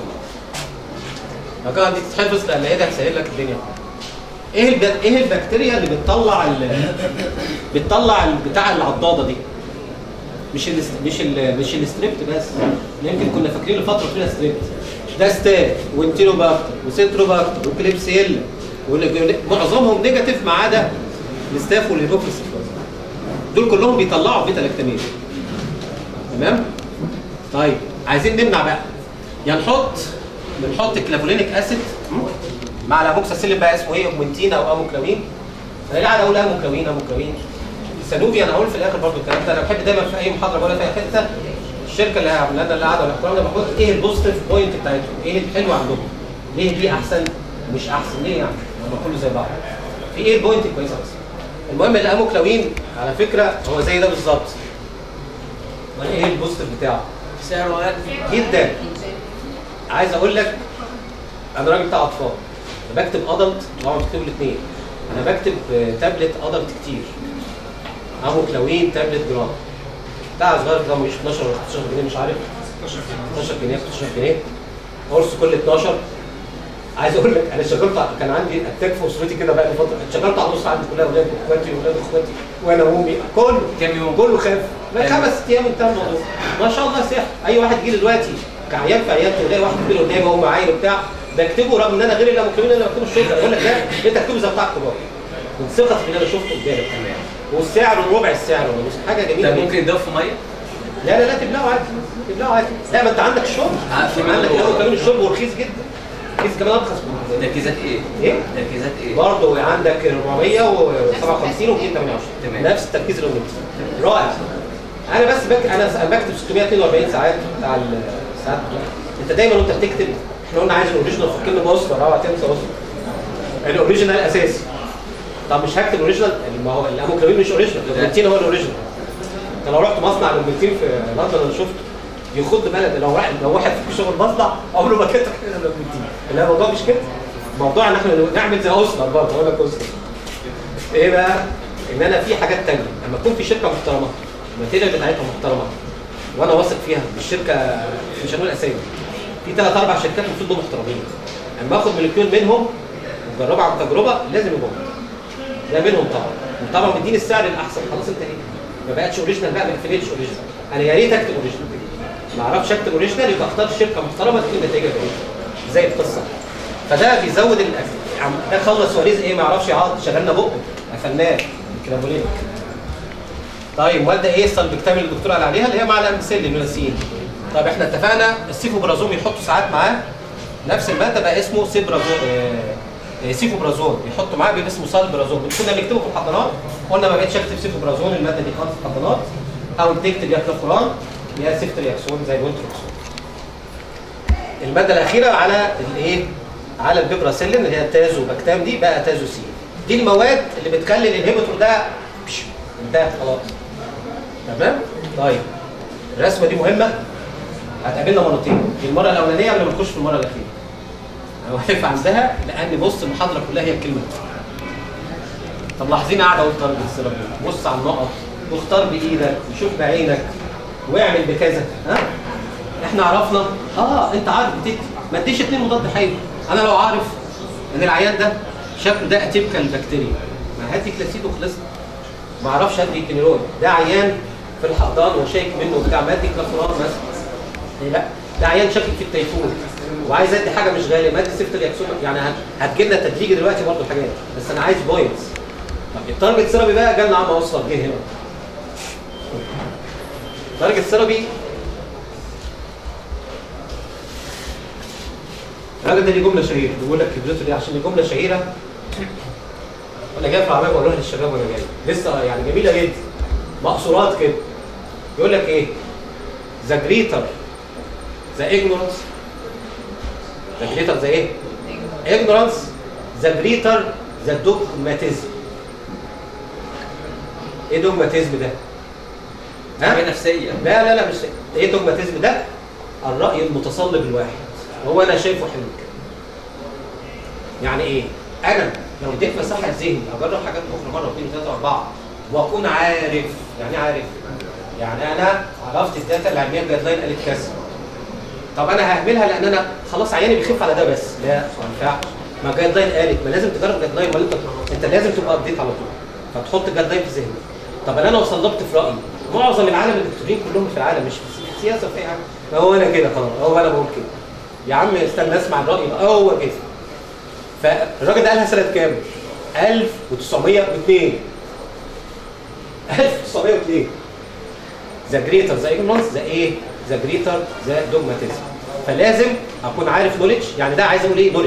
نوليدج في الداتا اللي احنا زي ما بنقولها مثلا نوليدج في الجديد نوليدج في الابديت نوليدج في خبره الاخرين عشان اخش في اللي بعدها. احنا قلنا تارجت اهو التارجت سيرفي عايز الدكتور منك واحده منهم دي وعايز منك الكسندر. ايه يا عم الاسامي السوداء اللي انت قاعد تجيبها؟ ايه الكسندر ده اخر؟ الكسندر ده احنا اتفقنا زي واحد زي سميث اللي عمل الجايد لاين دي اللي باخد منه الرسومات الحديثه دي اللي بيحطها. الكسندر ده سنه 1999 قبل 2000 زمان كان بيعمل ايه؟ بياخد يروح مثلا على انجلترا مثلا بياخد مسحه من الجو بكتيريا تك تك تك تك من العيانين من بقهم بسواد ويعمل مزارع ويجيب الانتي بايوتيك ويحط ويشوف. الاستجابه في لندن على مين؟ معظمهم عايزين ماده زي كلافونيك. هتلاقي مش عشان المصنع هناك رهيب ده، في شويه خضره قد فوق كفش كربه، خضره بس مش خضره حواليه كده، في حوالين السوق. امال ليه بقى؟ بيستجيبوا هناك لماده الكلافونيك بقوه جدا. عمل مسحه في ايطاليا والميديترينيان، تكمله وتداخل على الميديترينيان، اسبانيا وايطاليا واليونان وكده. طلعت مستجيبه على مين؟ الماكرولايت. كلاسيد هناك ايه؟ نار. راح السعوديه، راح الميدل ايست، بيلف بقى مسحه في مصر. فاذا كل اريا ليها مسحه، ما هيش حاجه عامه. والله الجايد لاين اللي في امريكا قالت كذا، مش شرط قلنا افتح دماغك. اسمح لي يا دكتور، انا اخصائي اطفال، انا بشوف روشتات الاساتذه بتوع الاطفال غالبا بيبقى دبل انتي بايوتيك. لا ما هو غالبا انا بشوف دبل انتي بايوتيك. مش هتحتاج للكلام، ما انا هقول لك دبل انتي بايوتيك في حته بقى محدده صريحه واقولها لك بالانتي. فاذا انا بحط بوينتس ونقط على النقط. هي حاجه شغاله موصل، يعني هم بيغطوا السبيكترم كله من اوله لاخره، يعني هو دي الفكره، يعني هم شغالين على انا اغطيه لاوله لاخره. لو واثق مثلا 70% يا فلان وفاضل لي 30 مش عارفه، مش شور اغطي. ما هو المشكله ان احنا ما فيش حد شور، هي الميكروب اللي في الجو، الميكروبات اللي في الجو بتعمل كده. يعني حضرتك دلوقتي موجود حاله اوتيتس ميديا وحالات فرنجايتس وساينوسايتس وجاستروانترايتس ويوتيفاي وتايفويد، كل حاجه موجوده. وغالبا ما بيجي لك ميكسد، يعني بيجي لك ساينوسايتس ومعاه اوتيتس، بيجي لك فرنجايتس ومعاه انترايتس. هقول لك الكسندر ده قلنا عامل الكلام ده، فقال لي ان انت مش انت في مصر معناها تعمل زي الجايد لاين بتاع مين؟ في امريكا. طب انت في ايطاليا الديكلاسيد يا عم بيقول لك كده، معظم ده انت مش واثق جدا الديكلاسيد مثلا او ماكرولاين مثلا. انت هنا بامانه ليها نظام مختلف انا شايفه وبطبقه، عشان كده بستعين بماده الوينتريكسون دي كتير. تيفود عندنا في مصر وفي الاريات كارثي، مش كارثي، 70% من الحالات التيفود 70% من الحالات. يبقى انا دلوقتي وانا بفكر وبعمل ايه؟ ده انا الكلمه اللي انا بقولها، انا بقول 70% وانا بفكر. دي الرابعه، تارجت ثيرابي الرابعه، ايفيدنس. انا ليه ايفيدنس كده؟ زي ما الدكتور قال لك انا شايف الزمسيف ده حلو، خبرته قالت كده، جربه كذا مره شايف حاجه، خلاص. جزء بيساعده برضه في ضمن قراراته بعد ما ياخد النوريدج وبعد ما ياخد كذا. انا قلت بس ان التيفود ده عالي عندنا، ده اسمه ايفيدنس بيلس. هم بيعملوا ايفيدنس بيلس اللي انتوا عارفينه ده والكوكرين والحاجات اللي بتسمعوا عنها دي، معموله ليه؟ ان بيجمعوا ليدر في كل حته وخبرات كبيره واللي بقى له 100 سنه ويقول رايه، ويجمعوا الاراء دي كلها ويطلعوا بجمله واحده زي اللي اوسلر قالها ده، جمله واحده. فهو التيفود عندنا اندمج بطريقه مش طبيعيه، ثلاث ارباع الحالات مليانه. فانت ما يجي لك رجاء اللي انا بقول لكم اهو، اي يعني فيبر فكر لو مش حاجه صريحه قدامك في وجود هذا التيفود. يعني ايه دوينج يور بيست بقى؟ يعني ايه دوينج يور بيست؟ الضمير. ما انا ما لقيتش ترجمه للضمير، رحت كاتب دوينج يور بيست، نسيت الضمير يعني ما اعرفهاش، لو عرفتها بقول الضمير. دوينج يور بيست يعني ايه دوينج يور بيست بقى؟ يعني انا دلوقتي جاي لي عيان باخد منه كلام وانت بتعالج اهو، وايه مش ما يجي لك عندك ايه وبتاع، يعني انا كنا خدنا دواء دكتور بتاع، لا اعرف الدواء، مش عيب يا تعرف الدواء، اعرف خدت ايه مضادات حيويه والكلام ده هيفيدك. مش قصدي الهيستوري الطبيعي اللي انت هتاخده محترم، لا برضه الهيستوري بتاع الانتيبيوتكس هيفيدك كويس. هيفيدك ازاي؟ هيفيدك وانت بتكتب هتغير ازاي ولا مش هتغير ازاي. احنا قلنا واخد مثلا سي زيثروماكسيم، هنستنى بعده تمام. زيثروماكسيم ده بكتيريوستاتيك صح؟ بكتيريوستاتيك. ما اجيش اكتب بقى مع دي مثلا كلاسيد وراه، رغم كلاسيد مفيش ريزيست. انت ما بعدتش قوي كده برضه، ما ينفعش. يبقى انا عرفت ما ينفعش اكتب كلاسيد ورا الزيثروماكس قوي، مش قوي، رغم انه هيجيب نتيجه ممكن. انما اختار البوسايدن بقى مثلا، عيان عالي زي ما قلنا عنده شاكك انه مننجايتس وهيتشنج وحراره صعبه، اختار حاجه عنيفه، اختار حاجه قويه، اختار سيفترياكسون، اختار سيفوتاكسين، اختار حاجه عنيفه مثلا وتعدي بلاد برين بارير. تمام. افكر كلمه دوينج ماي بيست يعني ان انا ابذل مجهود مع العيان. عمل ايه في الشويه اللي فاتت، اليومين اللي فاتوا، مش الشكوى اللي عنده بس، هتفيدك ورغم انت هتضيع وقتك بس هتفيدك للعيان. لو انت عملت الدوينج يور بيست وطبقت الايفيدنس بتاعتك اللي هي محترمه ومقبوله جدا ومهمه زيها زي الجايد لاين، انت برضه خبرتك ايه بتفيدك، بس دعمها وحط لها التوابل بتاعتها بالعلم بالنولج باوسلر ده، واعرف الاريا بتاعتك فين. انا قلت لك الاريا بتاعتك مثلا فيها تلفزيون كتير، والعيانين بتوعنا بيستجيبوا ليه على الانجكشن دول كتير، بيستجيبوا ليه على المولكيول دول كتير من ضمن يعني عشان الميكروب اللي اللي موجود من ضمن السبيكترم بقوه بتاعته، تيفوت من ضمن غير الابر سيرات اللي انتوا فاكرينه، غير الجرام بوست جرام ده. فلازم احترم دول في التارجت ثيرابي. كلمه تارجت ثيرابي انا بفكر في كذا. بمعنى يعني انا دلوقتي ميوكوبلازما اتفقنا عليها مين؟ ها عشان نصعب على نفسي. معانا مين؟ الكينينول من ضمن وماكرولايد صح؟ والاولاني الماكرولايد ما لقيتش لو سنه صغيره بفكر بقى في الكينينول التتراسايكلين. طيب لو قلت الكونز القطر اهو فانكومايسين والما استجابش يبقى كذا او الزفتيره قلنا فيفث جنريشن. الزفتيره ده اللي اتعمل عشان الموضوع ده. لو قلت ميرسا فانكومايسين او لاينوزولايد كده بفكر في البكتيريا حسب كذا. السودوموناس الفورتا وصدقوني مش هيتكتب تمام. السي بي من الفورث جنريشن يعني فورتا بس الكونز. بص الريزيستنس جرام نيجاتيف روز بس اللايت معظمهم شغال. بص الانيروبيك بكتيريا مش فيها انيروبيك بكتيريا ولا لا؟ طيب لازم ابقى عارف الانيروبيك ده. انت طالع واحد طالع من العمليات وقال لك اكتب له شيت يا دكتور او انت في المستشفى طالع عمليات، لازم افكر في الانيروب. لازم ايه؟ لازم افكر في الانيروب تمام؟ يبقى الانيروب مهم جدا. احسن حاجات في الانيروب وانت طالع الكلافولينيك خلاص، غير المترونيزول اللي انت حاطينه صمت طبعا. وتدي فلاجيل او انفيوجن او علاج او كده او اورال حسب ما انت عايز، او تدي ماده الايه؟ ماده الكلافولينيك سواء انجكشن او جميل. طيب السيفترياكسون بيعدي اسمه ايه؟ السيفوتاكسين بيعدي كل ده شغال. فالانيروب انت طالع من العمليه تحترم شرطه العمليه. تبقى عارف الحاجات اللي بتعدي بلان بيتبرر عشان لو انت شاكك في المنجايتس تشتغل. الحاجات اللي بتعدي بلان بيتبرر تبقى عارف الحاله دي فيها سن اس مش هكتب كذا يبقى عارف. امال ايه سبايسي جير دي طبعا فرقه هم حاطين الصوره دي عشان معظم السبسس البكتيريا دي تعملها. السيريتا دول كلهم لو حسبتهم هم السبسس ده. طيب نشوف الجملتين دول ونحطهم في ذهننا كمله. السبسس is more than nephrotoxic على المايلوجوكوزايد. يعني انا دلوقتي انت زعلان يا عم ده الامريكان نفروتوكسيك، السبسس نفروتوكسيك عندك، لو ما عندكش غيره اكتبه. تمام؟ كويس. الفورم بودي بروبلم، يعني انا قاعد اعالج وادي انتي بيوتيك وما بيستجيبش. ادي انتي بيوتيك وما يستجيبش ليه؟ لازم تشيل الفورم بودي. العلاج الابسس الاساسي ايه؟ درينج. مهما قعدت تدي انتي مضادات حيويه مش هيستجيب. تمام؟ الانتي بايوتيك او نوت انتي بايوتيك. خلاص؟ يعني انا ممكن واحد دافي بسيط وما عندوش حاجه، مش خلاص الانتي بايوتيك ولا خالص، بتشوف سبب تاني. وممكن عنده تيشو دامج، تعور، ما عندوش انفكشن اصلا. عنده فيروس. No antibiotic will be effective if the kid will not take it. الجمله دي مهمه جدا من ضمن doing your best، من ضمن التارجت ثيرابي الصح doing your best. كلاسيد رخم، طعمه رخم، وفي جرانيولز وفي نيله طبعا، لازم تقعد توصفه بالراحه. وديه ازاي هنا يمين وفي الجنب ومش في اللي قدام ووراه حاجه طعمها حلوه. انت بذلت مجهود 3 دقائق وطلعت عينك بس فدت العيان، هيوصل له المشي الصح، هيعمل كومبلاينس مع الدواء صح، هيوصل صح. يبقى لازم، وبقول دايما الجمله بقولها، مفيش دواء سيء، مفيش منتج في الدنيا سيء، حتى الرسومات المعفن ده مش سيء، بس حطه في حته صح. انا اللي بختار غلط. الغلط يبقى فيا انا. مش معناها اغلى حاجه يبقى هي احسن حاجه، مش شرط خالص. طيب تارجت ثيرابي. كل ده احنا كلام واضح اهوت عشان بس شوفوا بقى هيستوري ثم هيستوري ثم هيستوري، وما اقصدش بالهيستوري بس العيان عنده ايه؟ هيستوري واخد ايه قريب؟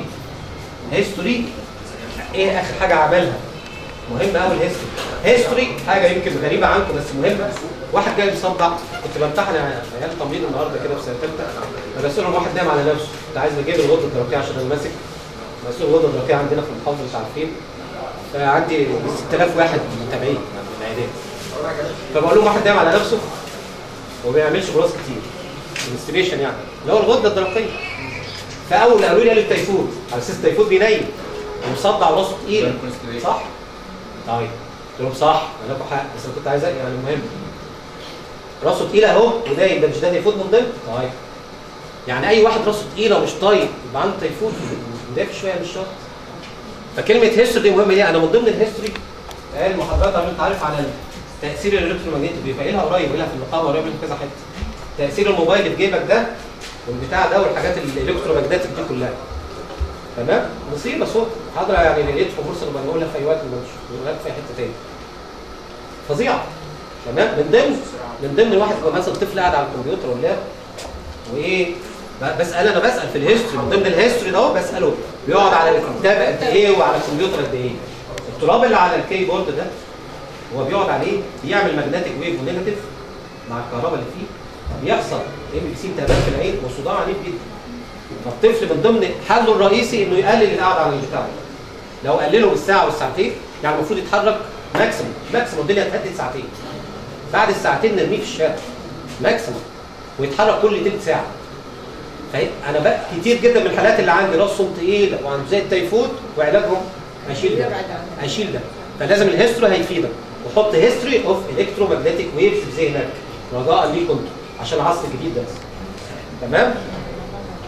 وقلنا عرفنا يعني ايه الكسندر بروجكت عن الامبيريكال. احنا زي ما الدكتور قال احنا اريا امبيريكال. غصب عننا الناس غلابه ومش هتحلل ومش هتعمل ولا مش كل الهيستوري هيجيب لك البتاع.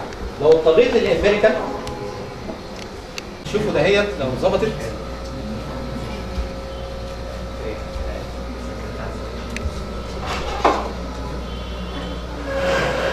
ده طفلين دول عارفين هدفهم وهو عارف هدفه يولفل ده. يعني هو بيلعبهم وهما بيلعبوه كل واحد عارف بيعمل ايه، حتى كان عارف الحي عارف والدنيا كلها عارفه.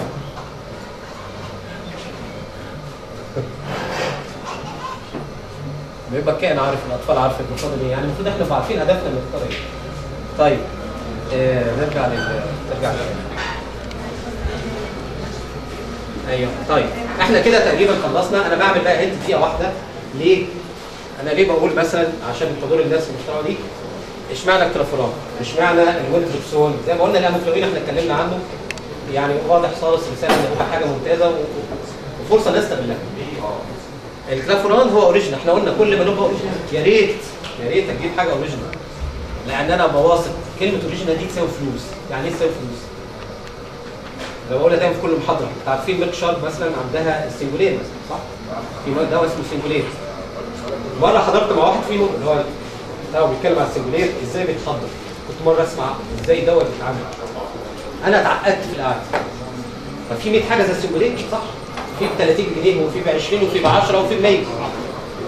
طب ليه اشمعنى السنجولين؟ اوريجينال. ايه يعني اوريجينال يا عم؟ ده غالي عم فيها قسمه. قلنا ارخص منه هجيب نفس النتيجه قدر الامكان ومش ماده حديثه يا باشا، انما دي ماده حديثه السنجولين برضه مش قديمه. انما الراجل ده في السوق بقى له ايه؟ بقى له كتير بفلوس. تمام؟ اما يطلع حاجات عليه وهجيب نفس النتيجه قريبه بشركه محترمه ممكن افكر. ما افكرش ليه؟ لانها بقى قديمه ومش ماده يعني ده هو مضاد حيوي. غير ما هو ماده زي السنجولين، يعني لو شفتوا اللي بيتعمل على منتج عشان يبقى اوريجينال بلاوي سوق. احنا قلنا هنزعلهم في ايه؟ اللي هو ما بيشتغلش على الانتيروباكتر بس اللي هي جروب دي في الستريبت. انما غير كده شغال ما شاء الله على كله. طبعا شغال على نورو وبيعدي البلاد بالامباريا يعني ما شاء الله، وعنده ماده ستيبل اجينست ريزيست. احنا قلنا ليه ستيبل اجينست ريزيست؟ شفت البيتا الاكتاب والراجل اللي بيعمل، انا جبت سيره البتاع دي في الاول. الريزيستنس بيحصل عن طريق حاجتين يا جماعه في كل الانتيبيوتيك. اساسا حاجتين وفي كذا حاجه. اساسا حاجتين، يا البكتيريا تطلع حاجه تكسر انزيماتيك هيدروليسيس زي الاميسيلين كده اهو زي اللي شفناها دي. خلاص؟ يا البكتيريا تطلع هذا الكلام وتكسر، يا حاجه اسمها الترينج بايندينج سايت. المضاد الحيوي راح يقعد على الحته دي طبيعي. هنغيروا الحته. تاه الراجل خلاص مش هنروح نلعب فيه. يبقى الريزيستنس بتاعت البكتيريا اللي بتحصل عن طريق ميوتيشن فجاه او بكتيريا تولد مع بكتيريا ثانيه، يعني تنقلها من بكتيريا ثانيه. يحصل عن طريق ميوتيشن، يا بكتيريا من بكتيريا تتنقل. يعملوا ايه البكتيريا؟ تعمل حاجتين، حاجه من الاثنين اللي تخليها تقف ضد ما تعالجش. يعني تغير مكان البايندنج سايت. مين اللي بيعمل كده في المضادات؟ الماكسيديما اللوكسيديرين. يا اما انزيماتيك هيدروليسيس، يا اما حاجه اخرى اذرز. ده الاذرز. ايه الاذرز ده؟ بيطلع الماده دي اسمها موسوكسينين ودي بتخليه ستيبل نتيجه اي تكسير، مفيش تكسير. ففعلا هو ليه ما زال بقى في السوق بقى له 100 سنه؟ ما هو بالريزيستنس. انه بيقاوح بسبب هذه الماده الخفيه. تمام؟ طيب المواد الثانيه زي ما قلنا يعني اغير الايه؟ اكسر. اكسر مين؟ ان انا احط ماده زي قلنا كلافولينيك انهبيتور اللي هو بيتا لاكتاميز انهبيتور احمل شويه مضطر احطها، او حاجه ثالثه الحته اللي بمسك فيها غيرت زي الماكسيم. كم كده ديوريشن يا دكتور المده اللي بيشتغل عليها الماده دي قد ايه بعد ما تخلص من الحاجه؟ لا وانت شغال وانا شغال بعدها بقد ايه بقى؟ مفيش بوست افكت؟ لا وانت شغال في الكورس غير الكاليسترومايسين. غير الكاليسترومايسين ده بوست افكت، بس الكاليسترومايسين حاجه محدده اكتر ده في طريق وده في طريق المفروض. طيب السيفتي احنا قلنا بقى له 100 سنه وقلنا الجوندس ممتاز في الجوندس غير السيموبرازول. الميل از في ميل مفيش ستريليتي الوحيد. بص الحته اللذيذه دي، تخيل انت لما بقول لك دي احنا قاعدين ناكل وناكل حاجات ملوثه الله اعلم نعمل ايه؟ الوحيد اللي سيف في البراند، لما يبقى ده سيف في البراند يعني الماده دي سيف على البراند خلاص يبقى البني ادم ايه؟ ده احنا بناكل براند ما هو في سيف. طيب الوينتراكسون بقى احنا ايه؟ عمليين اصل هيرجع تاني، انا بتكلم على ماده متوفره الله ما اعرفش هم يقولوا دلوقتي افيلبل على فكره ما عادش فيه مشكله. الوينتروكسون احنا قلنا يا حبذا قلنا اكتب اوريجينال. طب اللي انا هستثنى عن الاوريجينال زي الاموكلاوين كده وزي الماده دي مش الاوريجينال بس ايه؟ نفس اللي عملناه في الاموكلاوين ما شاء الله. اولا البرايس الكومبلاينس عالي جدا. لا كماده سيفترياكسون بقى كمان غير انها السيفترياكسون الكومبلاينس ايه ده مره. احنا قلنا مره في اليوم دي كمان مع عيان مصري ده عظيم. وان اللي ياخدها ونبقى عارفين النتيجه ده عظيم اكتر. ففي كومبلاينس هتبقى مره واحده. تمام؟ مونوسيرابي. البرايس طبعا برايس مش طبيعي يعني. البرايس بصراحه يعني خد برايس جميل ان هو بسيط وحاجه تساعدني ان انا اكتب مثلا 5 ايام 6 ايام مش قلقان بقى مش حوالي 30 جنيه. لا جايب كام الجرام؟ 16 14 تفرق 16. فما شاء الله الكوست بنفيت دي مهمه فاكتور مهم قوي لما تكون الشركه محترمه. بكون بتكلم في سانوفي، بتكلم في ساندوس، بتكلم في جالاكسو، بتكلم في ناس محترمه. تمام؟ كلمه نمور دايلما دي مهمه قوي. تاني ارجع يعني ايه نمور دايلما؟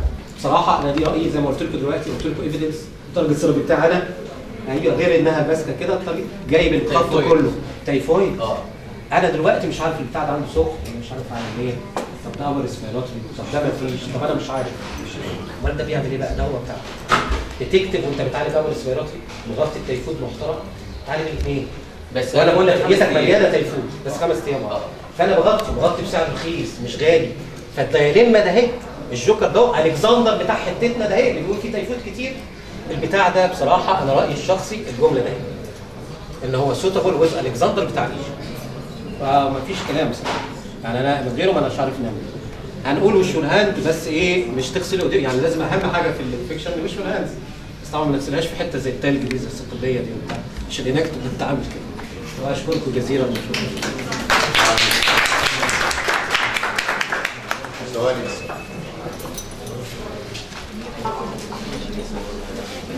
لا ممكن ان شاء الله نرتب مع حضرتك ان شاء الله. عايزين الداتا. باسمكم بنشكر معالي الاستاذ تامر الشافعي استشاري الاطفال والمحاضر. مش مدير من غير ناس او رجاله سواء كانت ستات او رجاله او بنات. انتوا ظهري مفيش مدير من غير ناس.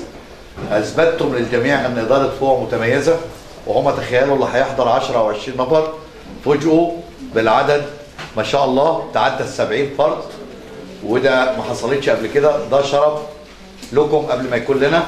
النظام اللي انتوا عملتوه واللي عهدناه فيكم واللي سيستمر باستمرار مش عارف اقول لكم ايه. متشكرين متشكرين متشكرين. برعايه الله والى لقاء اخر.